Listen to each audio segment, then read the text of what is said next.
terpilih teh aya opat lain sambarangan poe nu opat. Nomor kahiji yaumul Jumat. Poe Jumat teh lain sambarangan. Lantaran dina poe Jumat teh fiha sa'atun la yuwafiquha 'abdun muslimun yas'alullaha ta'ala syai'an min amri dunya wal akhirah illa atahu iyyahu. Gusti Allah di jero poe Jumat teh aya hiji jam, aya hiji waktu anu teu pati ngakuran manusia seorang muslim di jero eta waktu kemudian menta baik urusan dunia maupun urusan akhirat langsung bakal dibere ku Gusti Allah. Poe Jumat tinggal jamna jam sabaraha teu dibejakeun ku Kangjeng Nabi. Apakah tas subuh, apa jam genep, apa jam 7, apa 8, 9, 10, apakah jam 12, apakah mantes Jumat atau asar teu dibejakeun ku Kangjeng Nabi. Maksud teu dibejakeun abeh full sapoe Jumat teh ulah ka mana. Ulah ka mana coba lamun dijelaskeun. Oh, ieu teh waktuna teh jam 12 atau jam 12 kabehan. Ngintip jam 12. Atawa jam hiji ngintip jam teu. Pokona mah sapoe Jumat bae. Ulah aya nu sempet-sempet ka pasar. Ulah aya nu sempet ka kantor. Bangkrut negara. Ulah aya nu sempet bae ka mana ka sawah pa Jumat mah. Geus bae ge kelantas bae-bae. 10 tasbihna 9 jual hiji.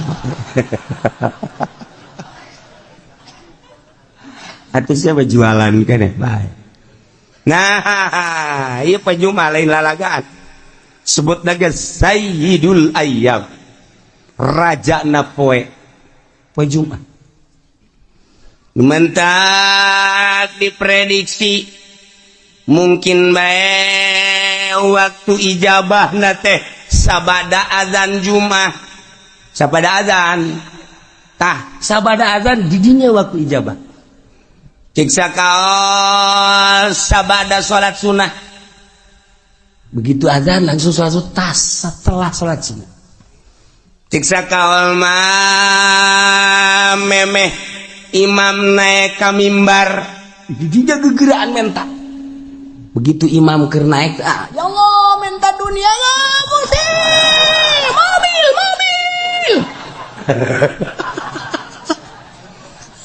Teu parugu. Ulah di embat isin jerohat teh bae.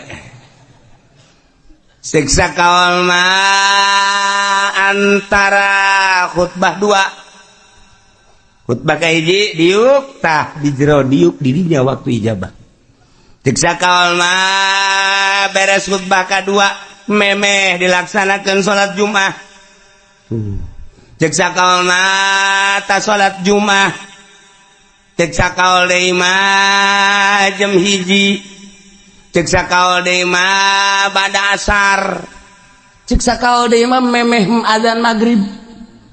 Tanu mantak poe Jumat mah geus bae ngintip jam bae.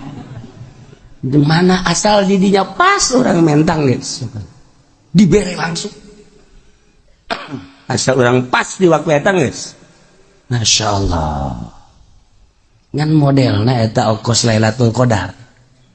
Lailatul Qadar teh kan teu dijelaskeun ngan kebiasaan malam-malam ganjil, padahal mah teu kitu. Kebiasaan malam lilikuran, padahal teu kitu. Bebelasan gaya nu manggihan Lailatul Qadar.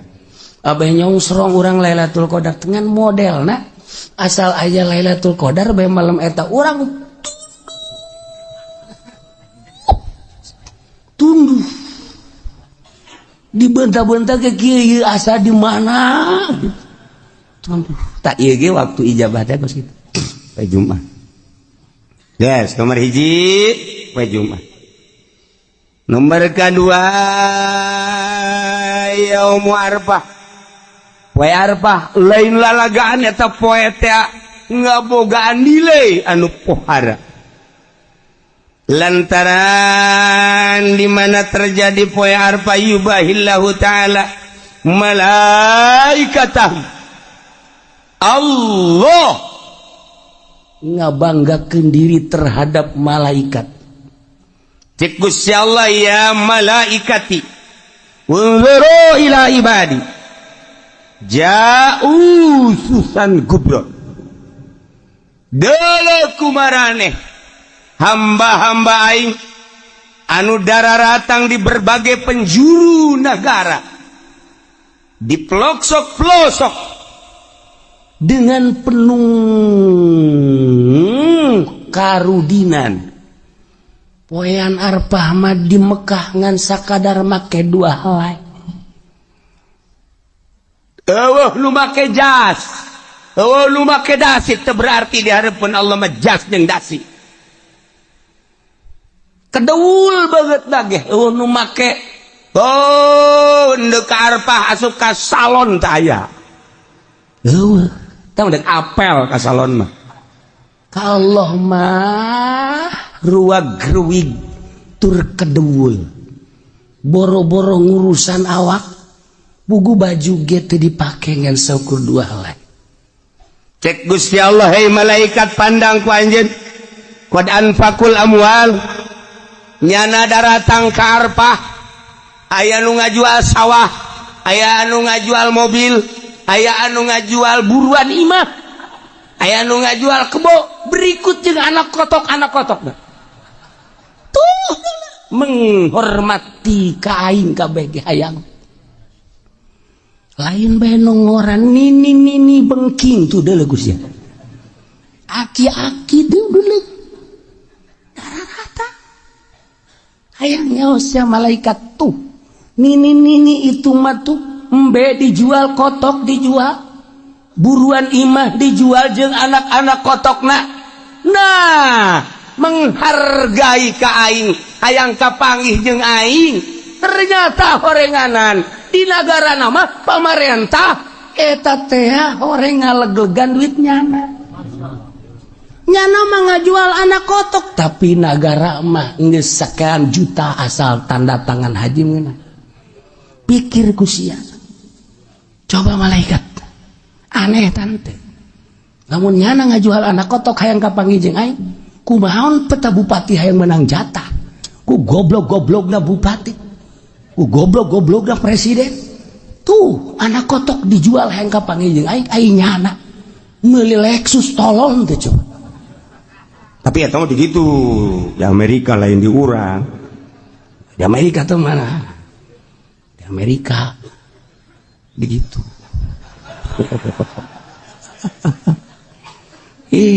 Sedih urang. Aju ngadagoanana geus nyaho malaikat. Aya anu 5 tahun. Beyana cenah di Indonesia mah 27 tahun.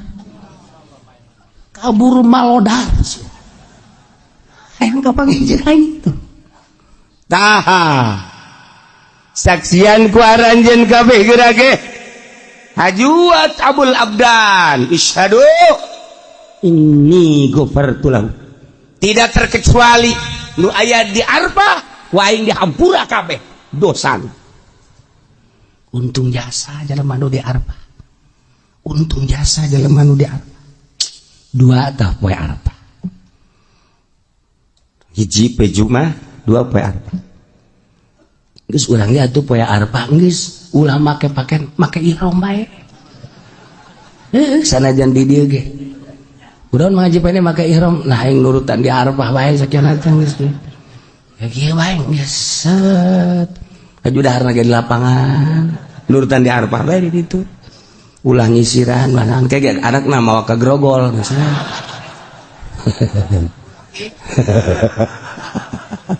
Bapak menjadi berubah sekarang. Ye.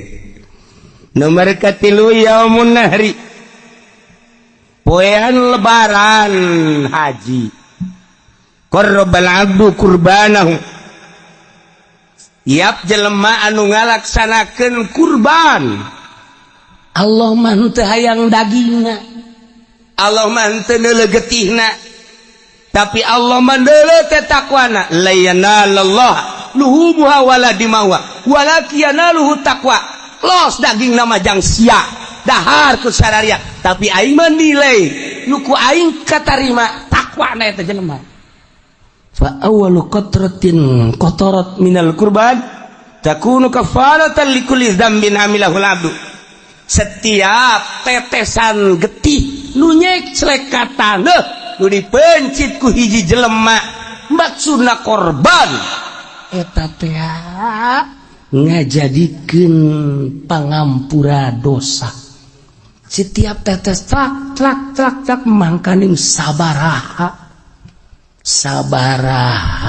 gelas getihna ieu getih sacek celek bae suara jasa ieu lah payah lebaran mulia jasa teu bisa urang kuari mah masjid korban kuari teu bisa di luar bulan haji urang mencit korban teu bisa eta mangan sakadar poe eta we poe lebaran jeung tasrek 3 poe lamun jelema boga duit kemudian henteu mencit korban rugi jasa lantaran keur ditongton ku malaikat kararieu malaikat coba tuh si haji itu boga sebenarnya namanya duit pan bangunan nyokotan daging bae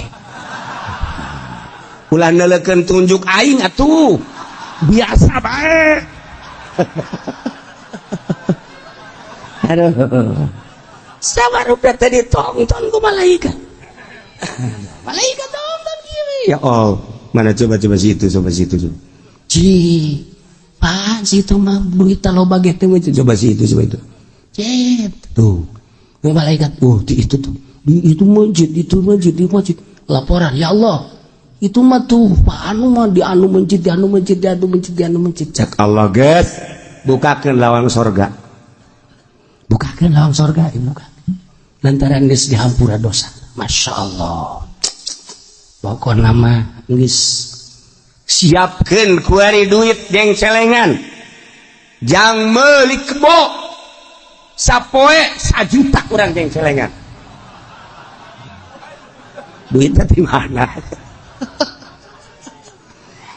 geus amun sapoe 1 juta teu bisa sapoe 500.000 jeung celengan berarti lamun kuari datang ka lebaran 14 poe nah jadi berarti lamun 500.000 seperti itu berak beli gitu embe Garut bude teh cenah kieu duit teh boga tuh sakitu mah geus bae tuh sapoe 100.000 berarti kuari datang ka lebaran sabaraha 1 juta nah kabeli embe cisoka embe kacang nu leutik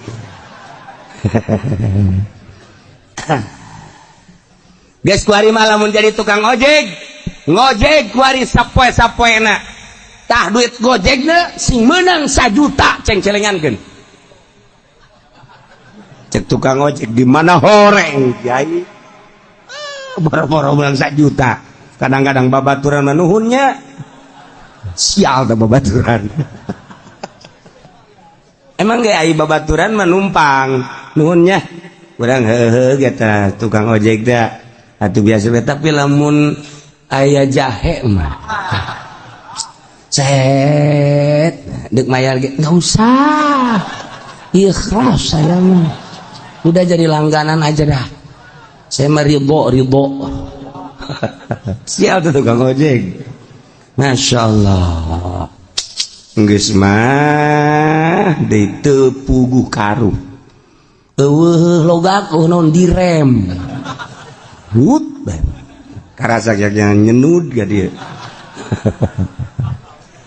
tukang ojek di bareres 2 3 4 yaumul fitri poe lebaran fitri eta teh lain sembarangan poe lantaran diawali ku puasa setelah selesai puasa sebulan nyana seakan-akan dek nyokot gaji berangkat timah masing-masing ke masjid untuk mengambil gaji cek Gusti Allah syihidukum ini qad ghafartulah hingga hampura opat hiji poe Jumat ngeus kolot mah geus bae geus poe Jumat ulah ka mana geus kolot bang geus bae poe Jumat ulah ka mana ulah ka masjid di imah bae teu beres teh kolot poe Jumat yaum arba'ah lebaran haji jeung lebaran titip poe nu opat eta mah lain sama